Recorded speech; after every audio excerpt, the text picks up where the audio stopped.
sing it. Okay, hello. Ooh, that's loud. Hey, everyone. Hope you guys are enjoying SpaceVision so far. Woo! Okay, so our next speaker here, he has accumulated over 15 years of experience working in the aerospace industry with Boeing, Lockheed Martin, and NASA. He currently serves as the Advanced Propulsion Lead for NASA's engineering. He will be talking about warp drive today, so let's give a warm welcome to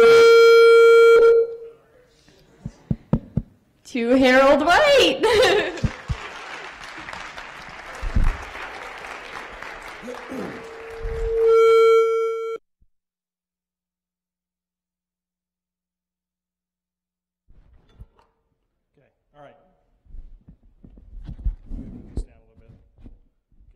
Sorry about that.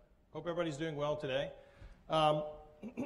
Before I get started, I want to put things in perspective, right? We're fixing to lean forward just a little bit here and talk about the idea of going to another star. What are some of the potential paths we could take to try and accomplish something like that? So just to kind of give you a quick cross-section on state of the art, right? We're currently in low Earth orbit with the International Space Station. We have an international crew on board. We're starting to talk about what's the next chapter for human space exploration going to be. I think you guys may have seen some stuff in the news about maybe bringing an asteroid back to a distant retrograde orbit and some other things. Certainly we've talked about going back to the moon from time to time and talking about sending humans to Mars at some point in time in the future. We have rovers on the surface of Mars right now. We've got a probe on its way to Pluto. Anyone know when the probe is going to get to Pluto? Anyone know? What's that? It's a little while down the road. It's taken it a long time to get there, but Pluto is almost at the edge of our solar system, right? So that's a pretty long way out. How many people here have ever heard of Voyager 1? All right, great, because it's been in the news lately, right? You know, it's been officially declared to be in interstellar space. So, you know, doing an interstellar mission, it can't be that hard, right? You know, I mean, this probe's out in interstellar space. NASA said so. It should be easy. Well, it turns out it's a little more difficult than that. So the Voyager 1 spacecraft is right out at 120 astronomical units out in the solar system, launched in the 70s. If it happened to be pointed in the right direction to, say, Alpha Centauri, it's currently not. Alpha Centauri is actually almost due south to the solar ecliptic. But if it happened to be pointed in the right direction, it would still take it well over 70,000 years to get to Alpha Centauri. And I don't know about you guys, but that's a long time to sit on console, and I just don't think I can do that, right?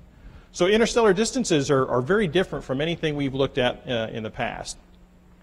Now, there was a study in the 70s sponsored by the British Interplanetary Society called Project Daedalus. They wanted to look at what it would take to go to Bernard Star, about 6 light years away, and they wanted to try and get there within 50 years. The spacecraft that their report discussed was a massive spacecraft, 54,000 metric tons. To just put that in context, 54,000 metric tons is over 100 times the mass of the International Space Station, and it took all the resources of the spacefaring nations on the planet to build the International Space Station over a decade's worth of time. Now, there is a study currently going on right now that kind of looking at this particular approach again called Project Icarus, and those guys are making good progress. You might go Google Project Icarus. They've got some interesting things that they're thinking about, so maybe they can improve this answer. But 54,000 metric tons to go to a star that's 50 years away, it's just hard to think about. I mean, you see the sense of scale there, the International Space Station, a picture of the International Space Station relative to Daedalus. Oh, that aspect ratio is awful. Sorry about that. But the International Space Station, right, and look at this Daedalus spacecraft. It's just huge. So what if we wanted to try some other way to get to these interstellar destinations, right? It's exceedingly difficult, just the way we've talked about it. And even if we start to improve some of the approaches that we're taking, you're still going to be talking about transit times that are many, many decades, if not a century or more, right? So those are very interesting from a robotic perspective, and maybe there's some clever things that some folks can think of for stuff that's beyond my imagination. But what if we wanted to go there in weeks or months as opposed to decades and centuries? Is there any way within the confines of general relativity that would allow us to go somewhere very quickly? And it turns out there's actually two loopholes. One is the idea of a wormhole. I'm not going to talk about that today. And the other is the idea of a space warp. Now, a space warp works on the principle of expanding and contracting space in such a way that allows you to go somewhere very, very quickly. Now, we know inflation is a very real phenomenon because when we look out at the stars in the cosmos from stars that are very far away from us, that starlight has been redshifted because those stars, the space between us and those stars has been stretching since the Big Bang 13.7 billion years ago. So the idea of inflation is just built into the cosmos around us, and we see evidence for it everywhere. And so there's no speed limit on the expansion and contraction of space. You can expand and contract space at any speed you want. So you can actually find a way to get around what I call the 11th commandment, thou shalt not exceed the speed of light. So it was this idea that motivated a physicist by the name of Miguel Alcubbierre in the 90s to go through and come up with a mathematical model that would allow you to go somewhere very, very quickly. And I'm not going to go through the math in minutiae detail. Let me just give you a physical interpretation of what the math requires.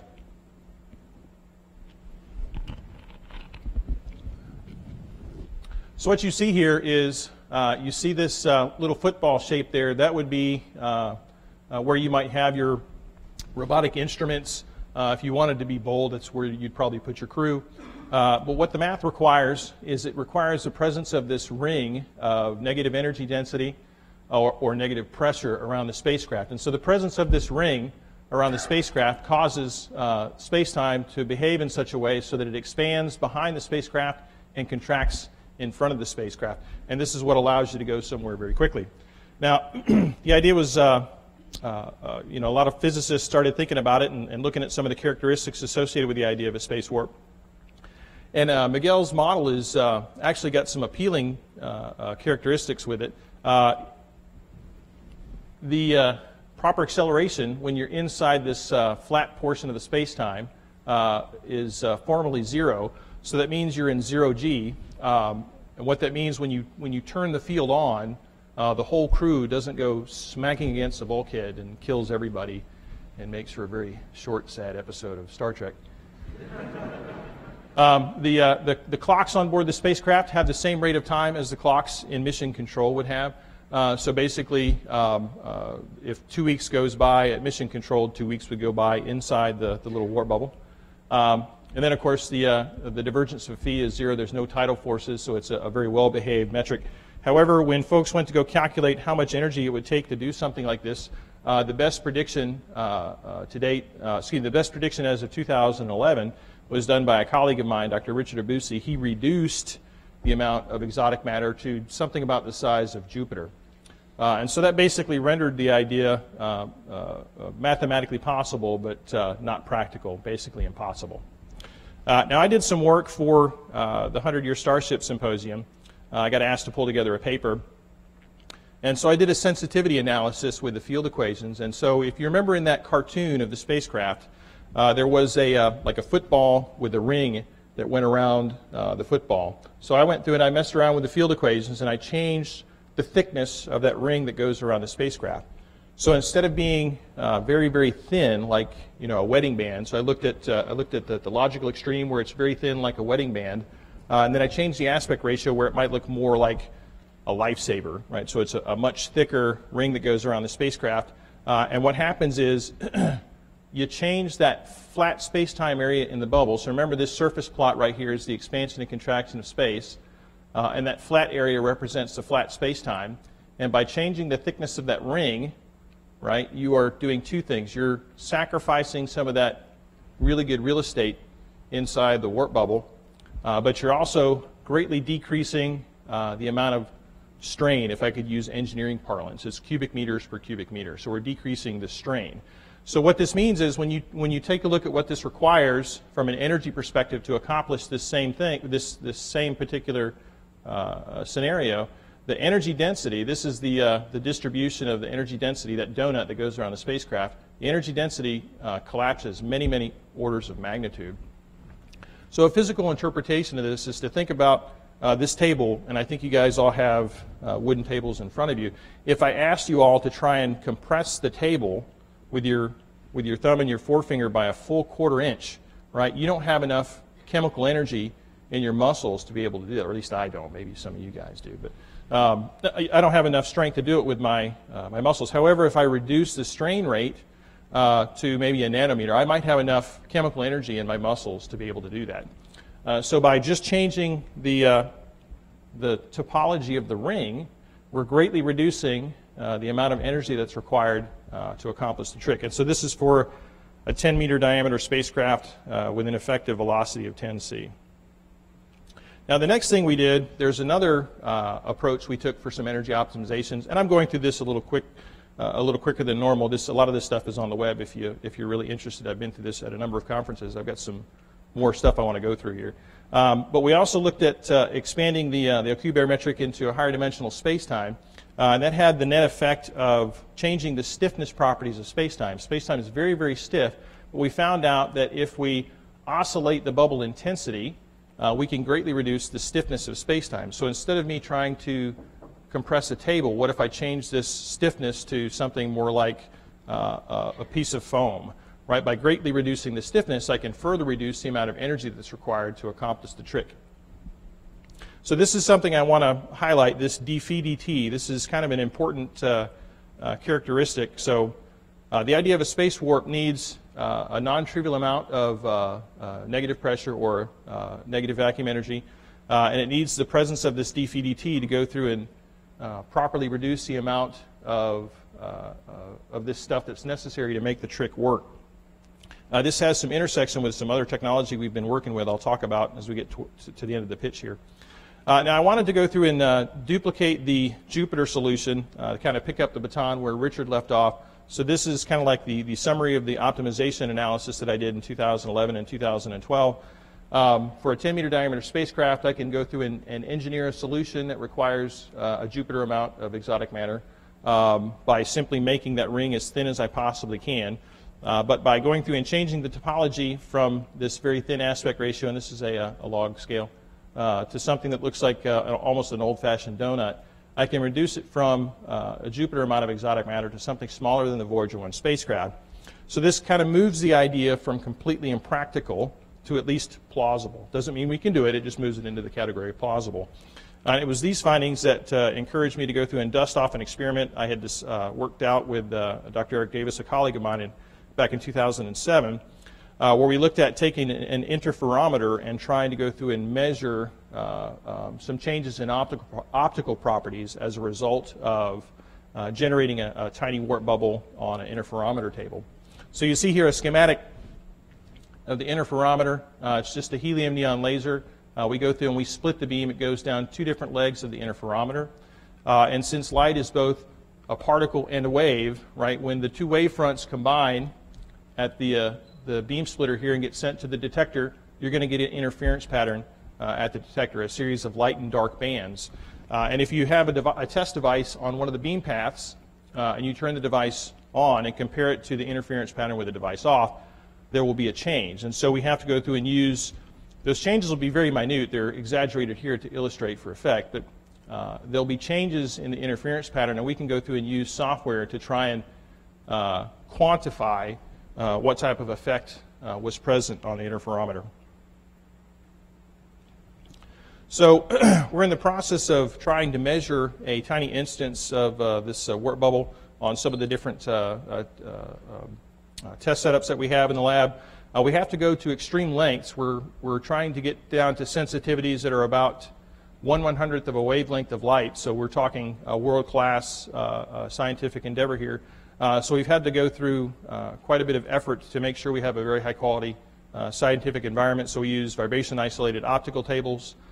We have a seismically isolated room. I'll show you a picture of that in a minute.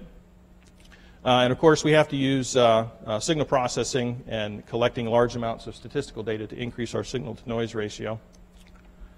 Now, this is a picture of the lab that we're in currently. We've got the This is the interferometer table here. And this is another facility called the time of flight facility. I'll talk about that in just a second, how we're using that to try and measure some of the characteristics of this in the lab. So this is a close-up of the interferometer. You've got the helium neon laser here. We go through and we condition the beam and send it out through the beam splitter here. It goes to the two different legs of the interferometer. And then the combined wavefront gets sent to the detector here. This is where we have what we call our low fidelity test article. This is a series of barium titanate ceramic capacitors that we charge to very high voltages to establish a very large potential energy. We're trying to establish a blue shifted frame relative to the lab. And so what that has the net effect of doing when you look at the field equations is that's going to change the perceived length of that leg of the interferometer for a photon as it moves through that region. Now this lab that we're in is seismically isolated, so this whole room is actually a concrete slab that sits on a whole bunch of these pneumatic piers on this nice 1960s Star Trek looking control panel here. This was actually built for the inertial measurement units during the Apollo program, so we were able to push this into service to be able to use it for our purposes. Now the interesting thing was it hadn't been used for about 20 years when we got in there, and so we sent some folks down to go take a look at the conditions of the hardware, and we found a bunch of suitcases down in the little basement there. So we were a little nervous when we dragged those up and unzipped them and looked inside. And fortunately, there was nothing in there, so it was a very unexciting, anticlimactic thing, right? So let me talk a little bit about some of the tests we've been running since we've established the lab. We've been using the interferometers with some what's called modal analysis. Let me talk about what that is. It's a way to go through and try and pick out a very weak signal in the data to see if you can go through and engineer a situation where you can put a signal that you know should be there and be able to quantify it. So what you see here is a simulation of an interference pattern as we were going through getting the algorithms up and running for this modal analysis. And what we do is we take this interference pattern and we shift it back and forth as a function of time, right? You can see a slight difference here between these two insets here. Then we go through and we take snapshots of a particular pixel every so often as a function of time. And then that gives us an array of digital values that has kind of like an undulation to it because the pixel's changing. And we can go through and do a Fourier transform on that. And that will show us some energy that's in that signal at specific locations that's a function of whatever we were putting in. So that's a way for us to get a very, very sensitive look at some data using this modal analysis. And so this is some of the stuff we've been doing here recently. So this is some actual imagery from the interferometer. You see this is, you've got some light and dark undulations there. But looking at a small patch, going through some mathematical analysis, we convert this into a complex space to go through to do some filtering, and then rotate it back, and then look at that one particular pixel. And what we did for this particular experiment, this is the modal analysis for the test article off. We're looking for some changes in this vicinity for the particular test that we ran. So we turned the test article on and off every 4 seconds, and we collected pictures at a rate of 2.5 hertz. So we did expect to see some change in the Fourier transform in this vicinity. It doesn't look like there's anything here. However, we're only looking at one pixel in the imager, so we were concerned that maybe that's not representative. Maybe we've picked a pixel that doesn't have a lot of change to it. This is not necessarily a uniform effect on the imager. So we went through and did another set of runs where we looked at the whole image space. We looked at discrete locations all over the imager and did another modal analysis to go see what we would see with that. So this is the spectrum with the device off. When I flip it, you'll see some small changes in here, and then I'll show a close-up. We see a tiny change. It's hard to see it here. Let me go to the close-up. Tiny change at a location that we were looking for. You can see there with the device off and the device on, we're seeing a tiny bit of energy there. So that's interesting, but not definitive. We want to continue to try and increase our statistical data to see what else we can see.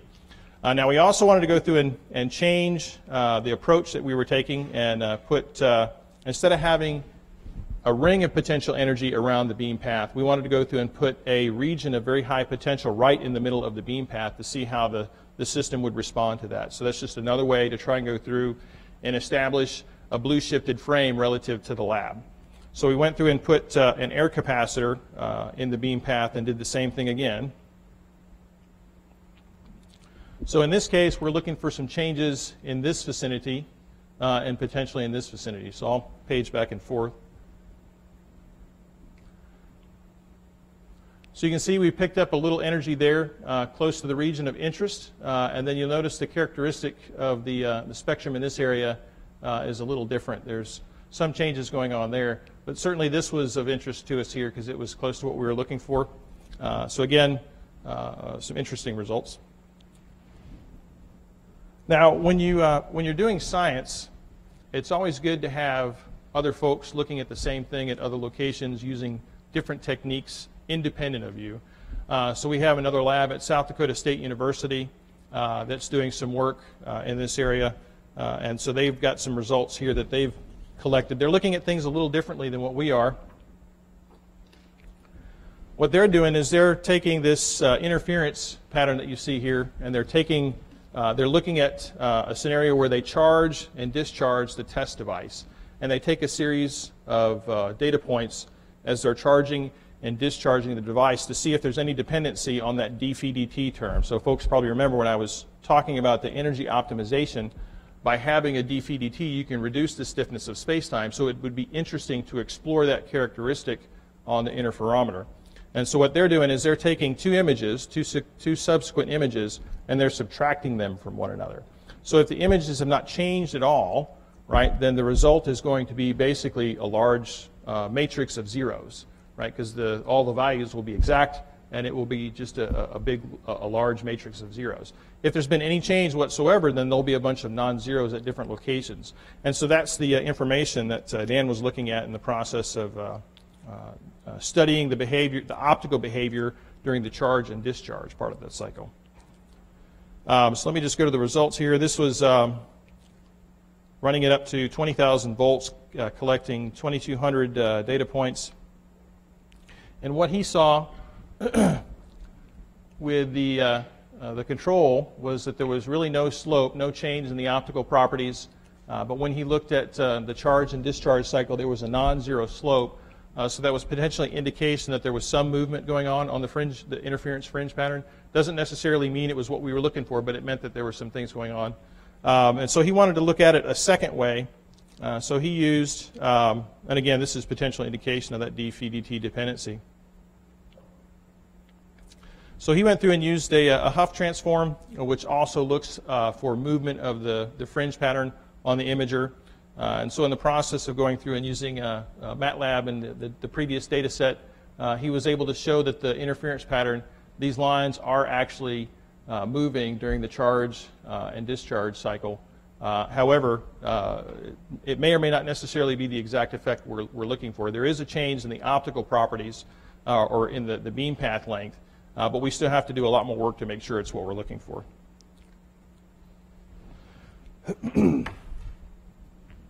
So some of the additional things that we're doing to increase the fidelity of the science that we're pursuing is we're looking at implementing signal averaging, a Fabry-Perot interferometer, and a time of flight facility. So we'll talk about that in just a second.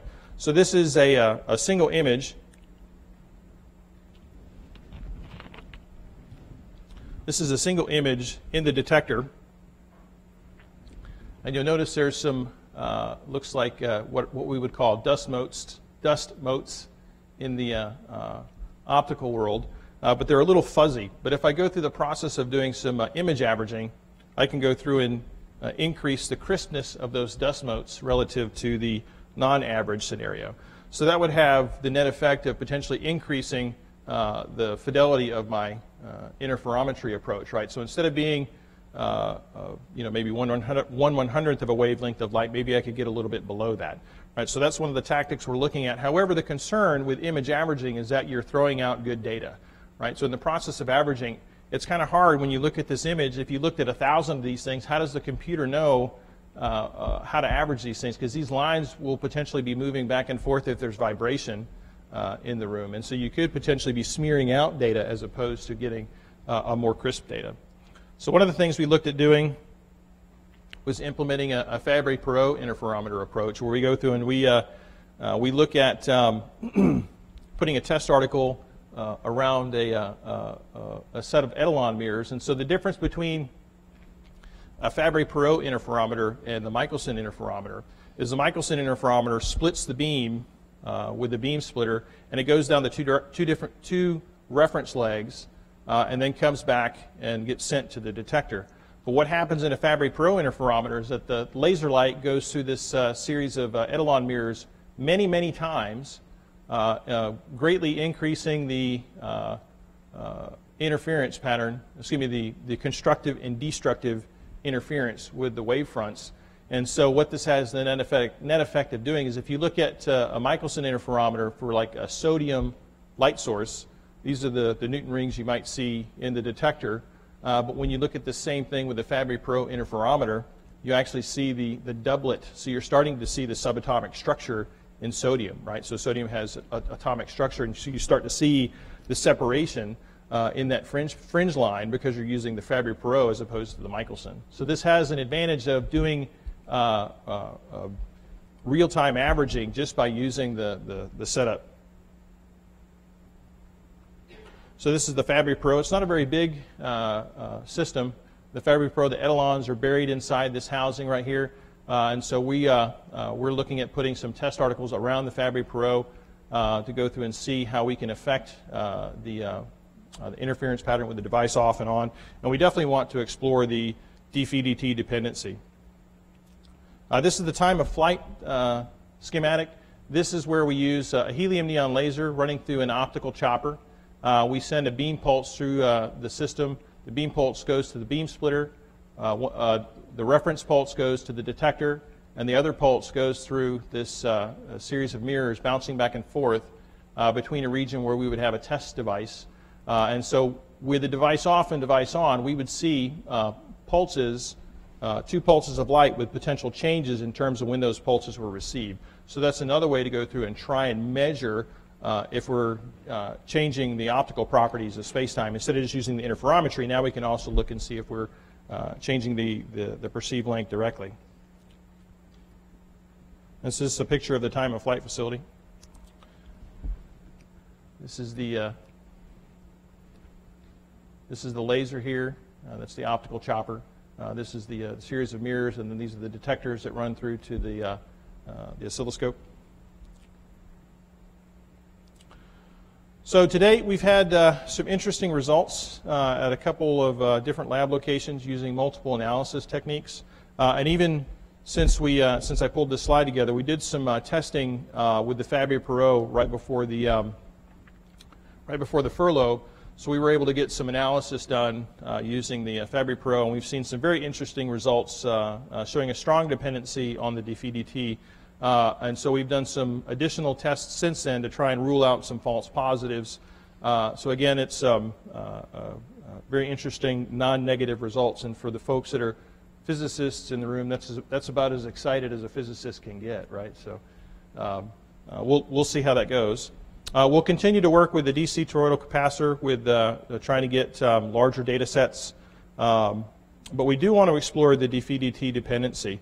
And the way we want to do this is we want to shift gears. We've been doing some work with a line of propulsion technology called Q thrusters. And Q thrusters, this is a completely unforeseen intersection of technologies. Q thrusters work with the quantum vacuum. We'll talk about that in just a second. But they also have to have a very large dφ-dt. It's an inherent part of their operation. So we'll be looking at trying to adapt the Q thruster physics models to guide some test article development for the interferometers that we're looking at. I think the interesting thing is never underestimate the importance of doing things just because you're curious. I didn't have any objectives in 2011 when they asked me to do a talk at the 100-Year Starship Symposium on the idea of a space warp. I just went through and did some sensitivity analysis just because I was curious. And so as a result of doing that, we found some interesting ways to reduce the amount of energy that's required that maybe move this idea that's typically been thought of as completely impossible to maybe plausible, right? So sometimes it's good just to go through and explore things just because you're curious. You never know what you're going to find. And so this is a great example where two things were true. We found the energy optimization techniques, but we also found the intersection with the Q thruster technology that we're working on. So we'll switch gears and talk a little bit about that. So a Q thruster is a form of electric propulsion. It's a low thrust system. So when you think about electric propulsion, I don't know if who's ever heard of a Hall thruster. That'll at least help me understand how much I need to. Typically, when you think of a rocket, right, you think of a nozzle with fuel and oxidizer getting combined and a bunch of racket and this big glowing flame thingy going out the back. And if you're in space, like Bill Nye says, it goes. But you know, when it's the shuttle climbing off the pad, it makes a whole lot of noise. Now, when you're in space, you don't need thrust-to-weight ratio greater than 1. You can actually have thrust-to-weight ratio less than 1. So you can use additional propulsion technologies that won't work in a gravitational well. And a Hall thruster is an example of that. It uses a propellant and ionizes it and then uses a combination of electric and magnetic fields to direct that propellant. Now, a Q thruster is also a form of electric propulsion in the sense that it uses electric and magnetic fields. However, it pushes off the quantum vacuum. It pushes off of the quantum particles, the virtual electrons and positrons that pop into and out of existence. Now, a mental construct to try and help visualize this is think about a submarine that's in the water. Right? A submarine doesn't go to all the trouble to take a big tank of water and squish that tank of water through a ducted fan on the back of the submarine to generate thrust. It actually uses the fact that it's embedded in the propellant and uses a propeller on the back of the submarine to generate thrust. And so the submarine goes in one direction, and then the hydrodynamic pressure gradient in the water carries the momentum information the other way to conserve momentum. So a Q thruster works on that same principle because it pushes off the virtual particles that are popping into and out of space all around us. In quantum mechanics, this is kind of like a bridge between classical mechanics and quantum mechanics. In quantum mechanics, empty space is not empty, right? There are virtual particles popping into and out of existence everywhere. Where fields are stronger, there are more particles that are popping into and out of existence. So as who's ever heard of the Casimir force? Oh my, okay, all right. So this is good. That's why I want to do this, to try and help bridge the gap between classical mechanics and quantum mechanics. The Casimir force is a classical consequence of the presence of the quantum vacuum. And I can illustrate it the following way. Imagine that my hands are two metallic plates, and I can put them in very close proximity to one another. And I can take those two plates and put them in a vacuum chamber and shut the door. And I can turn on the vacuum pumps and pull all the air out of the vacuum chamber. Now, if I could shrink myself down to being a little atomic person and make some quasi-classical pressure readings in between the two plates and outside of the plates, I would anticipate that the pressure would be 0 at all three locations. But what I would find is that in between the two plates, the pressure is negative. And that's a consequence of the two plates being embedded in the quantum vacuum, change the quantum vacuum state between them. So this was derived back in 1948. It's been definitively measured all the way through the 90s. And we're getting to a point where we can manufacture microelectrical mechanical systems, MEMS devices, that are so small that the separation distances between the parts that move, if designers don't properly account for the presence of this force, it can induce friction forces into the system that precludes its proper operation. So we're getting to a point where the quantum mechanics world and the classical world are starting to overlap. And so engineers are starting to have to think more about modern physics. Now, in our case, I'm not the first person to propose pushing off the quantum vacuum. Like most things, it's been discussed many, many times by many other folks. The principal issue has been the magnitude of the force. It hasn't been useful for human spaceflight or science missions. So that's where some of the work that we've done the last several years to try and understand the characteristics of the quantum vacuum, we've been able to find ways to go through and increase the density of these quantum particles that are popping into and out of existence to a level that they become useful for human spaceflight. Now, we've had quite a few test articles we've run over the last several years. I think we've had the best results in the last couple months, too. but we've got a thrust-to-power ratio range of anywhere from 0.1 newtons per kilowatt all the way up to well over 10 newtons per kilowatt. So, but in terms of thrust-to-power, a Hall thruster is 0.056 newtons per kilowatt. So we're about with, at 0.4 newtons per kilowatt, we are about 7 times what a Hall thruster can do. So this is where we go through and test our Q thruster test articles. This is a low thrust torsion pendulum. It's a vacuum chamber that's sitting on top of an optics isolation table. And what you see there is the thrust trace for the torsion pendulum as we're going through and putting in a calibration force. And the system has the ability to measure down to single-digit micronewtons. And just to calibrate that for you, 1 micronewton is like cutting an antenna off a mosquito and putting it into a little tray. So we have the ability to measure very, very small forces with our test setup. This is a kind of like a portfolio of some of the test devices we work with, anywhere from a few thousand micronewtons, 0.4 newtons per kilowatt. And we've just finished this campaign at the beginning of the year with a specific force of up to 20 newtons per kilowatt. And then we just, actually, this picture doesn't have the latest test article. We just finished a test campaign with a microwave unit where we were able to establish steady state thrust. And so we're switching gears now to go into a independent verification and validation campaign where we manufacture several of these things and ship them off to Glenn Research Center and JPL to go through and see what we can do with these things. So let me explain what you can do with 0.4 newtons per kilowatt.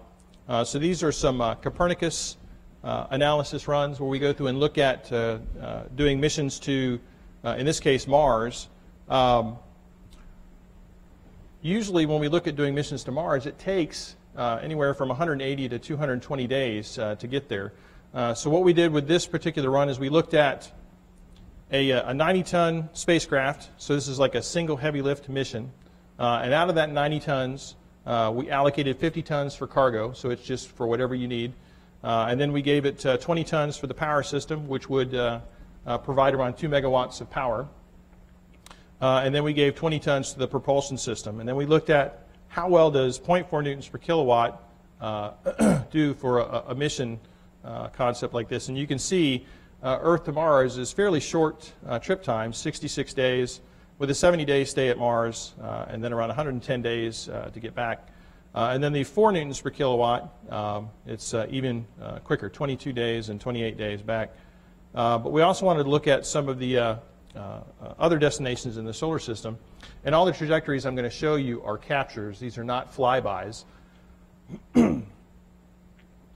So going from Earth to Jupiter with 0.4 newtons per kilowatt, around 194 days. So this category of technology may enable a human mission to Jupiter in the same time frame we've typically looked at doing missions to Mars.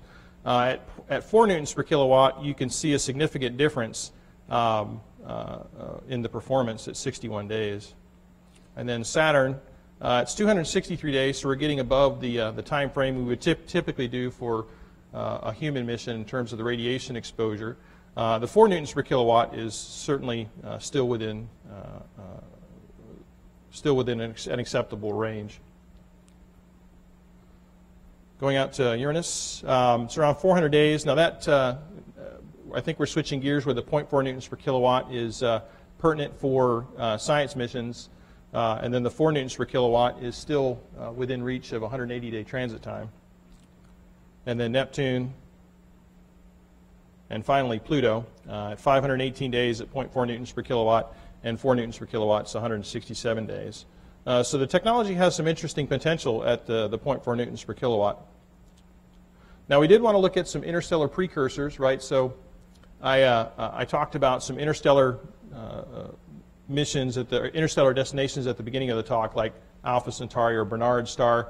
But we've only got spacecraft out to 120 astronomical units, and the solar system is a very big place. And so what about sending some kind of a robotic probe out to 1,000 AU? There's a lot of interesting things we still have to find and discover in our solar system. So it would take it around just under 6 years at 0.4 newtons per kilowatt. And then Copernicus can actually do interstellar trajectory analysis. So we did want to look at what this 90-ton spacecraft could do for an interstellar mission. And at 0.4 newtons per kilowatt, this is a capture, so it's not a flyby. It would take it just over a century. So it's definitely got some potential even out to those distances. Now I'm going to switch gears and talk to you guys a little bit about life imitating art. I worked with the folks from CBS, some of the artists that did some artwork of the historical sketches done by Matthew Jeffries. I think everybody remembers Bill Nye talking about Jeffries tubes the other night, right? So Matthew Jeffries was the guy that kind of came up with the familiar look and feel for the Enterprise, that sombrero type of front end on it, and then the nacelles that are on the back. But there was some artwork that he had done in 1965, and this was the concept that he came up with. And I think you guys can see right away it's got a few things almost right based on some of the math we just looked at. However, it has a couple things that are wrong. Any thoughts on what might be wrong with this particular? Yeah. Yeah, the habitation's too far forward. Absolutely right. The two rings would form a bubble that looks like a hot dog, and so when they decided to turn on the warp engines, the bridge would get cut off and go floating away, and Scotty would be in a lot of trouble. What else? Yes. The toroids are too thin. Exactly. Yeah, that's right. The toroids are too thin. So the rings here are extremely thin, and so that's going to drive the amount of energy that's required to a very large value. So I worked with the guys to update the artwork, Mike Okuda and Mark Rademacher, to a concept that properly reflects some of the math.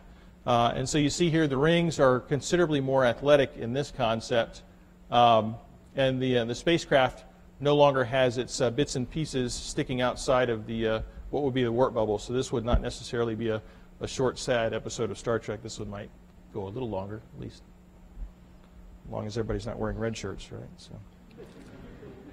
So, just a couple more shots. You can see if you're going to make a spacecraft, the amount of energy that's required is a function of the external radius. So, this concept has a lot of empty space, right? So that's another thing. The amount of energy that's required based on the math is also a function of the radius. So you'd make sure the bits and pieces of your spacecraft might fill a bit more of the volume, right? Because if you're going to go to all the trouble to make that big, you're going to try and put everything you can in the little flat space-time there. So how much time do I have, by the way? Okay, all right, I'll go through this quickly. All right. So this is some work I did for Mason Peck at headquarters. This is a notional roadmap of what might be some of the steps along the way to get to the romantic vision on the far right there, right? So that's the kind of thing we always think about and so forth, and it's very interesting. And so we're way back here on the left, here in the lab, doing these small, tiny things, trying to do, what I call existence proof for the concept. So what would be some of the things that you might look at as you try to go through and mature this technology in some way, form, or fashion? And so some of the additional things we've been thinking about, if you were to able to get, if in the process of exploring this DFT connection with our Q thruster technology, if we can go through and maybe generate a strength of the phenomena that could start to be something, could be explored on something other than just an optics table. Some of the things you might look at would be doing a drop test, right, where you go through and you have a test article that you drop and you turn the field on in the process of dropping it, and so the drop time might be slightly different for when the device is on versus the device is off. And then in terms of some of the missions in space, right, there's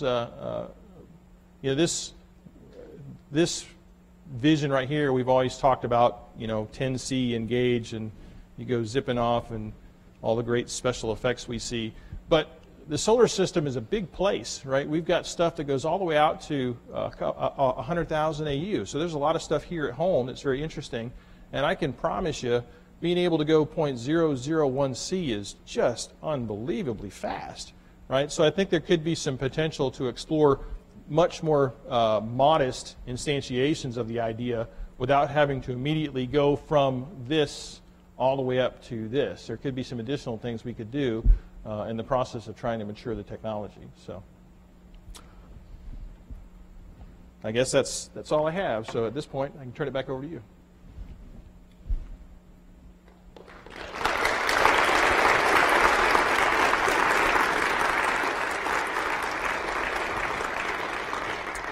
Okay, awesome. If that doesn't blow your mind, I don't know what does. So we have some time for questions. So just raise your hand and I'll hand you the mic.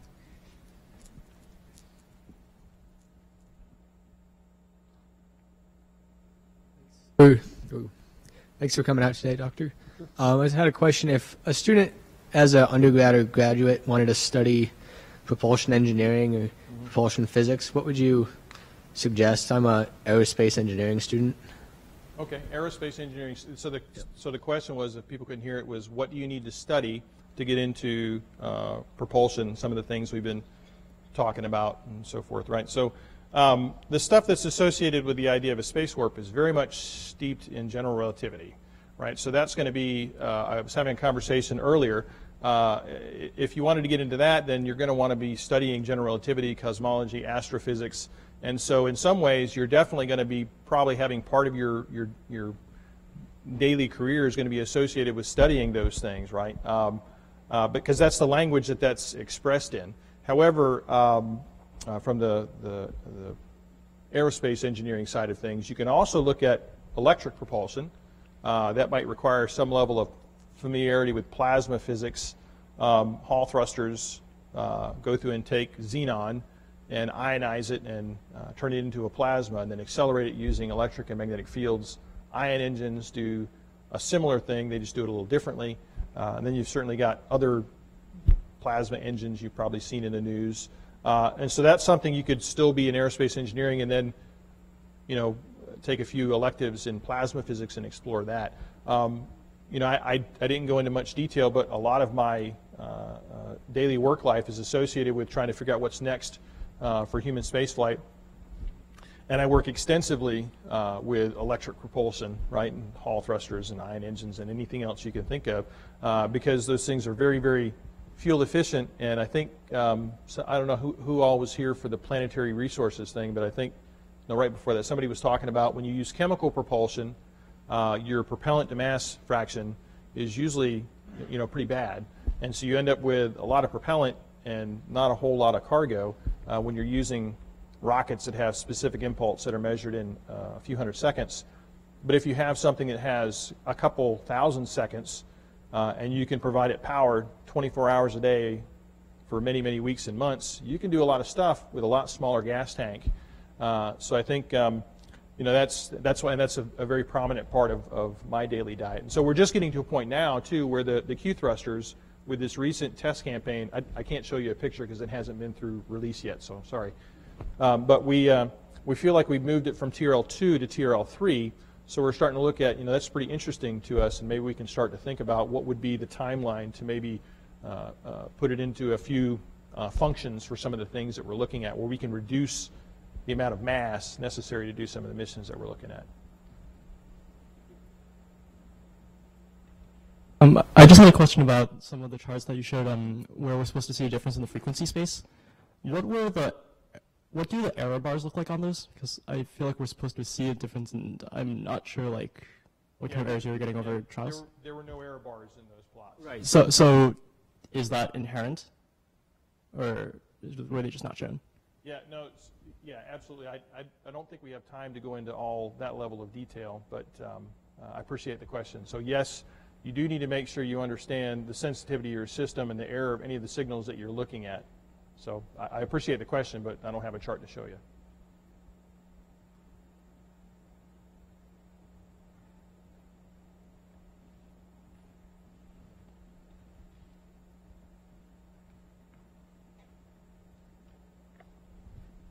Thank you. Okay, I have a couple technical questions.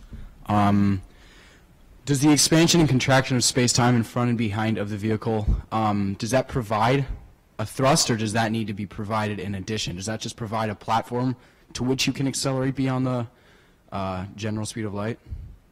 So that's a great question. I have to back up and answer that a different way.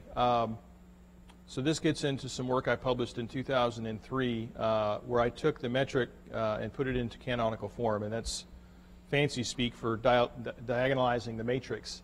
There was a paradox in the original paper that Miguel published where the energy density, so if you've got the football and you got that ring that goes around the football, when you look at the distribution of energy density in that ring, it's symmetric about the velocity vector. So when you turn the system on, right, your choice of plus x is arbitrary, right? So my objection was, how does space-time know which direction to contract and which direction to expand if it is indeed catalytic, right? So when I put it into canonical form, right, and you look at the metric that way, it strongly indicated that you have to have an initial velocity to start with. So you have to undergo real acceleration with a conventional propulsion system relative to some, the solar inertial frame. You have to undergo real acceleration to establish an initial velocity.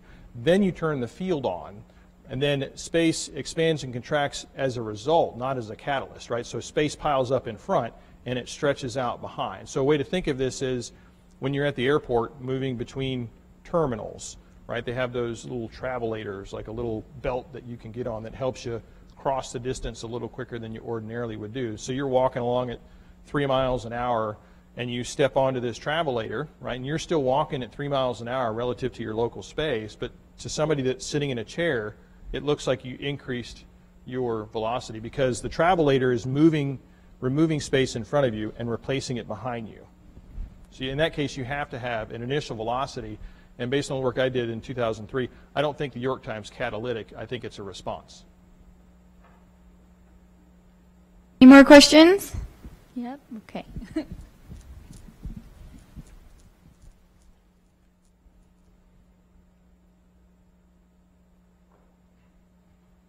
Hand raised, there you go.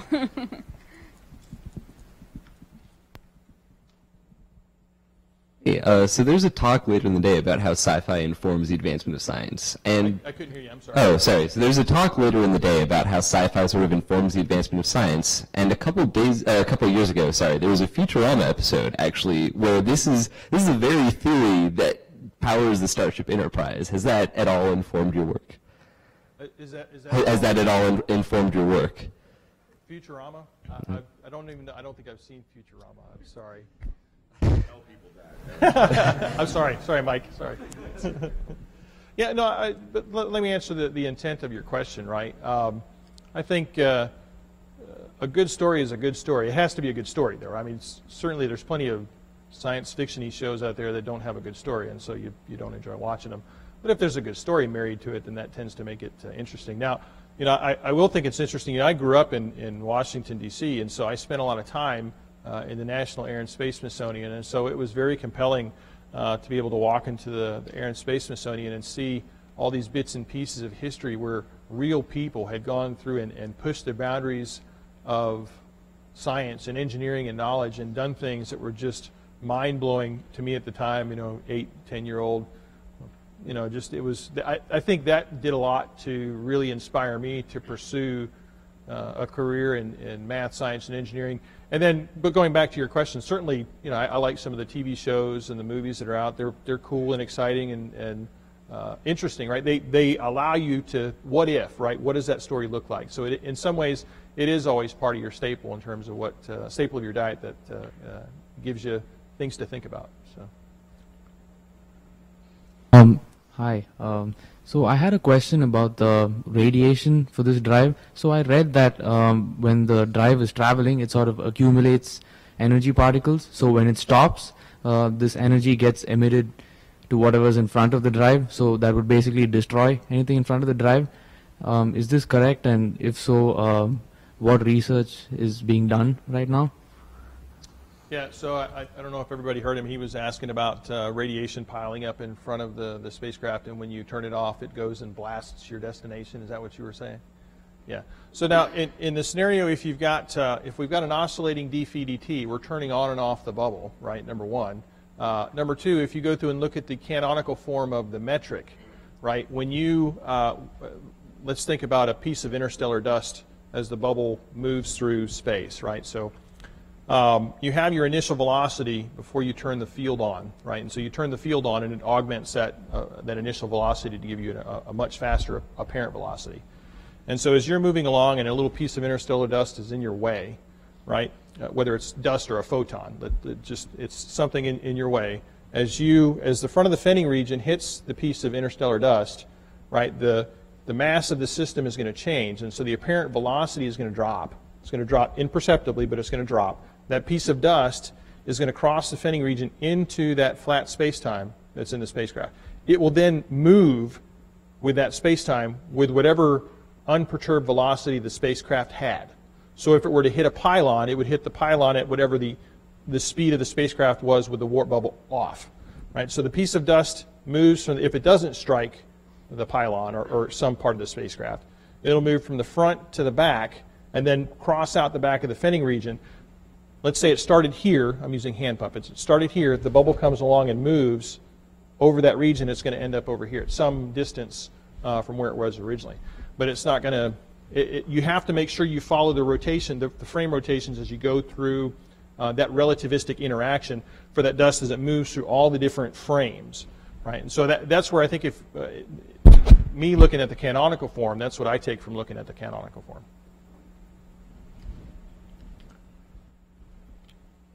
More? One more? Okay.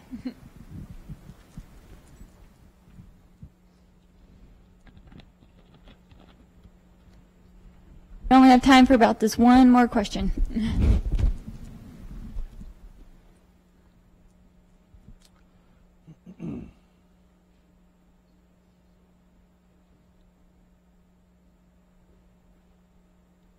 What about the radiation affecting the payloads? Like, do we have any theoretical or experimental data on how the payload will be affected by any radiation that might be caused by the drive, or any radiation that might be caused by the propulsion system? Well, I guess so.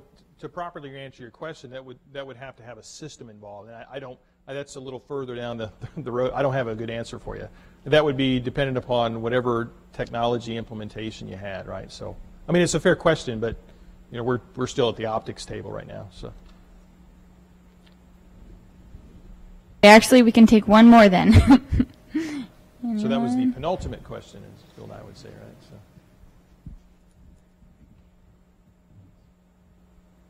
So from your description of the Q thrusters, for the Q thrusters, yeah. Is that really propellantless? It looks like you pump power into the system and it pushes against quantum space, and there's no xenon or anything involved?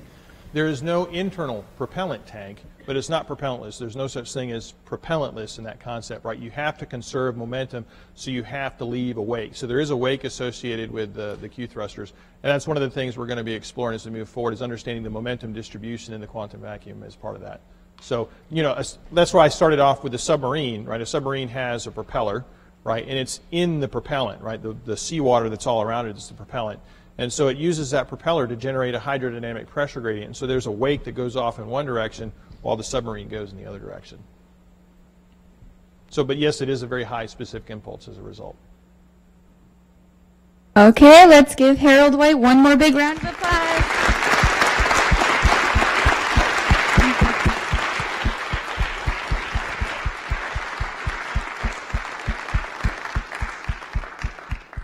Okay, we're going to have a 15-minute break, and then at 3:30, a talk on space elevators will be here.